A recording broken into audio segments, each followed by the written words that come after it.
তুমি যখন বাসরাতের মধ্যে যাবা আমার কথাগুলো একেবারে মনোযোগের কান দিয়া শোনো।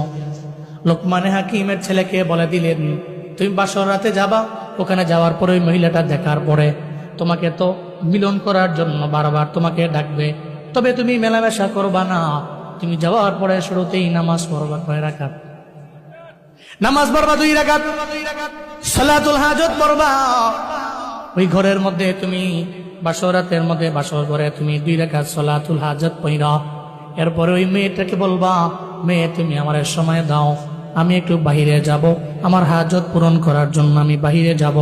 এরপরে ওখান থেকে তুমি একটা বদনা নিবা, লোটা নিবা, ওই লোটার মধ্যে পানি ভর্তি কইরা এরপরে তুমি আমার দরবারে আসবা, আমার সঙ্গে মোলাকাত করবা, হাজত পূরণ করবা। আবার লোটা ভর্তি পানি নিয়ে তুমি আবার তোমার ঘরের মধ্যে চলে যাবা। যা বললো সেভাবেই করলাম। বাসর করে গেল। এরপরে 2 রাকাত নামাজ পড়লো, সালাতুল হাজাতের নামাজ ওই জায়গার মধ্যে উনি পড়লেন। 2 রাকাত নামাজ পড়ে ওই মুরব্বী আঙ্কেল যেমনে যেমনে কইলেন সেমনি করতে লাগলেন। হাতের মধ্যে উনি একটা বদনা ভর্তি পানি ভর্তি বদনা নিলেন, পানি ভর্তি লোটা নিলেন।